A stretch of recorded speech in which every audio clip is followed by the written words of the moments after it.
Dhaka two Barishal নৌ রুটে যুক্ত হয়েছে এমভি এমকান 7 বিলাসবহুল এই লঞ্চটি কত টাকায় তৈরি হয়েছে সেটি আজকে আপনাদেরকে জানিয়ে দেবো। আর সেটি জানতে হলে আপনাদেরকে পুরো ভিডিওটি দেখতে হবে।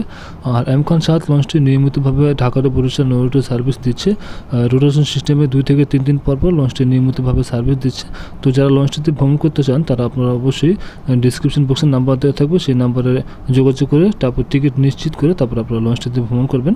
তো লঞ্চটি কত টাকা তৈরি হয়েছে সেটি আজকে আপনাদেরকে জানাবো। তো চলুন এবার লঞ্চটির ভিতরে প্রবেশ করি। আর এটি হচ্ছে নিচতলার ফ্রন্ট ডেক। নিচতলা থেকে টিকিট কাউন্টার রয়েছে, সেখান থেকে টিকিটগুলো বুকিং করবেন। আর এটি হচ্ছে দ্বিতীয় তলার যাওয়ার সিটি। আর এটি হচ্ছে দ্বিতীয় তলার ডেক। দ্বিতীয় তলার ডেকের লাইটিং ডেকোরেশন যে কাউকে মুগ্ধ করবে, খুব সুন্দরভাবে লাইটিং ডেকোরেশনগুলো করা হয়েছে এমভি এমকান 7 লঞ্চে। আর এটি হচ্ছে তৃতীয় তলার ডেক। তৃতীয় তলার ফ্রন্ট ডেকটিও খুব সুন্দরভাবে লাইটিং ডেকোরেশন করা হয়েছে এমভি এমকান 7 লঞ্চে। আর এটি হচ্ছে মাস্টার ব্রিজের পিছনে কিছু কেবিনের সংখ্যা।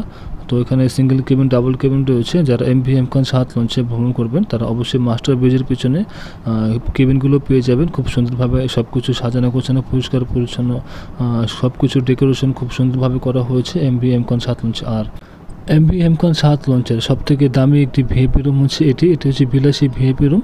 তো এটি হচ্ছে তৃতীয় তলায় অবস্থিত। তো এই ভিআইপি রুমটির ভাড়া হচ্ছে 15,000 টাকা। এটি হচ্ছে ঢাকা টু বরিশাল নৌ রুটের সবথেকে দামি একটি ভিআইপি রুম। তো এটি হচ্ছে প্রেসিডেন্সিয়াল স্যুট। এটি হচ্ছে তৃতীয় তলায় অবস্থিত। তো ডিসক্রিপশন বক্সে নাম্বার দেওয়া থাকবে, সেই নাম্বারে যোগাযোগ করে আপনারা টিকিটগুলো নিশ্চিত করে নেবেন। আর এটির ভাড়া হচ্ছে 15,000 টাকা। এটি হচ্ছে তৃতীয় তলায় অবস্থিত। আর এখন আপনাদেরকে দেখাবো একটি ডাবল কেবিন, যেটি হচ্ছে এমভি এমকান 7 লঞ্চের ডাবল কেবিন। ডাবল কেবিনটি ভাড়া হচ্ছে 2,000 টাকা। খুব সুন্দরভাবে সব কিছু লাইট অ্যান্ড ডেকোরেশন করা হয়েছে এমভি এমকান 7 লঞ্চে। আর এটি হচ্ছে একটি সিঙ্গেল কেবিন। তো সিঙ্গেল কেবিনটির ভাড়া হচ্ছে 1,000 টাকা। খুব সুন্দরভাবে লাইট অ্যান্ড ডেকোরেশন করে এই সিঙ্গেল কেবিনটির ডেকোরেশন সাজানো হয়েছে। যারা এমভি এমকান 7 লঞ্চে ভ্রমণ করতে চান তারা অবশ্যই এই সিঙ্গেল কেবিন, ডাবল কেবিনগুলো নিতে পারেন। খুব সুন্দরভাবে সব কিছু সাজানো হয়েছে। আর এখন আপনাদেরকে দেখাবো এমভি এমকান 7 লঞ্চের সোফা জোন। এটি হচ্ছে তৃতীয় তলায় অবস্থিত। তো এই সোফা জোনটির জনপ্রতি ভাড়া হচ্ছে 600 টাকা। যারা এমভি এমকান 7 লঞ্চের তৃতীয় তলায় সোফা জোন নিতে চান তারা আপনারা এই সোফা জোনগুলো নিতে পারেন। খুব সুন্দরভাবে সব কিছু সাজানো গোছানো, পরিষ্কার পরিচ্ছন্নভাবে রাখা হয়েছে। তো সকল সুযোগ সুবিধাই রয়েছে এই সোফা জোনে। তো এটি হচ্ছে জনপ্রতি ভাড়া হচ্ছে 600 টাকা করে এমভি এমকান 7 লঞ্চের সোফা জোনে। খুব সুন্দরভাবে সব কিছু সাজানো গোছানো রাখা হয়েছে। আর এখন আপনাদেরকে এই ভিআইপি জোন দেখাচ্ছি। আর এটা হচ্ছে এমভি এমকান 7 লঞ্চের ভিআইপি জোন। তো এটি হচ্ছে দ্বিতীয় তলায় অবস্থিত। তো ভিআইপি জোন এখানে রয়েছে 7টি। আর তৃতীয় তলায় রয়েছে একটি প্রেসিডেন্সিয়াল স্যুট। মোট 8টি ভিআইপি রুম রয়েছে এই এমভি এমকান 7 লঞ্চের। তো এমভি এমকান 7 লঞ্চের সর্বনিম্ন ভিআইপি রুমের ভাড়া হচ্ছে সর্বনিম্ন 6,000 থেকে 15,000 টাকা।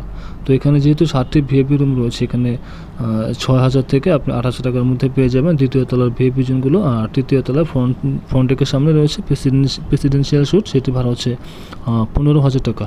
তো এমভি এমকান 7 লঞ্চে যারা ভিআইপি রুমগুলো নিতে চান তারা আপনারা অবশ্যই খুব সুন্দরভাবে এই ভিআইপি রুমটি সাজানো আছে সেগুলো নিতে পারেন। আর এটি হচ্ছে একটি রেস্টুরেন্ট বা ক্যাফে হাউস। এটি হচ্ছে দ্বিতীয় তলার ফ্রন্ট ডেকের সামনে অবস্থিত। খুব সুন্দরভাবে সব কিছু সাজানো গোছানো, পরিষ্কার পরিচ্ছন্নভাবে রাখা হয়েছে। আর এটা হচ্ছে বেসিন। তো এই রেস্টুরেন্টটি হচ্ছে দ্বিতীয় তলার ফ্রন্ট ডেকের সামনে অবস্থিত। তো সব কিছু সাজানো গোছানো আছে। আপনারা চাইলে এই দ্বিতীয় তলায় এসে এই খাবার দাবারগুলো খেতে পারেন। আর আমি এখন আছি মাঝখানের করিডোরের কেবিনগুলোর সামনে। এমভি এমকান 7 লঞ্চের মাঝখানের করিডোরের কেবিনগুলো এগুলো সবগুলো হচ্ছে এসি কেবিন। তো এখানে single cabin, double cabin, family couple সবগুলো কেবিনে আছে, শুধুমাত্র ভিআইপি কেবিনগুলো ছাড়া। আর মাঝখানে করিডোরের সিঙ্গেল কেবিনের ভাড়া হচ্ছে 1,000 থেকে 1,100 টাকা। আর ডাবল কেবিনের ভাড়া হচ্ছে 2,000 থেকে 2,200 টাকা, এসি এবং নন এসি। আর তাছাড়া ফ্যামিলি কেবিনও রয়েছে। আর যারা লঞ্চটিতে রিভার সাইডের কেবিনগুলো নিতে চান, তারা আপনারা নদীর সৌন্দর্য দেখতে চান, তারা অবশ্যই রিভার সাইডের কেবিনগুলো নেবেন। আর এমভি এমকান 7 লঞ্চে দেখেছি যে রিভার সাইড বেশ বড়, অর্থাৎ রিভার সাইডের যে দুটো পাশ রয়েছে অন্য লঞ্চের তুলনায় এই এমভি এমকান 7 লঞ্চের রিভার সাইড কিন্তু বেশ বড়। দেখতে পাচ্ছেন সব কিছু সাজানো গোছানো, পরিষ্কার পরিচ্ছন্ন, খুব সুন্দর দেখাচ্ছে লঞ্চটিকে। তো এখন আমি চলে এসেছি তৃতীয় তলার ফ্রন্ট ডেকের সামনে। আর এখন আপনাদেরকে নিয়ে যাচ্ছি নিচতলার ডেকে। এটি হচ্ছে নিচতলা ডেকে যাওয়ার প্রবেশ পথ। তো যারা এমভি এমকান 7 লঞ্চে নিচতলার ডেকে যেতে চান তারা নিচতলার ডেকে যেতে পারেন। নিচতলার ডেকের ভাড়া হচ্ছে 300 টাকা। তো এখন আপনাদেরকে জানিয়ে দিচ্ছি এই এমভি এম-খান 7 লঞ্চটি কত টাকায় তৈরি হয়েছে। তো লঞ্চটি সব মিলিয়ে খরচ হয়েছে, তৈরি করতে খরচ হয়েছে প্রায় 37 কোটি টাকার মতো। এই লঞ্চটি তৈরি করতে খরচ হয়েছে তাদের 37 কোটি টাকার মতো। তো যারা লঞ্চটিতে নিয়মিতভাবে ভ্রমণ করতে চান তারা আপনারা এমভি এম-খান 7 লঞ্চে নিয়মিতভাবে ভ্রমণ করতে পারেন। খুব সুন্দরভাবে সব কিছু সাজানো গোছানো পরিষ্কার পরিচ্ছন্নভাবে রাখা হয়েছে। তো এই ছিল এমভি এম-খান 7 লঞ্চের ভিডিওটি দেখার জন্য আপনাদেরকে অসংখ্য ধন্যবাদ।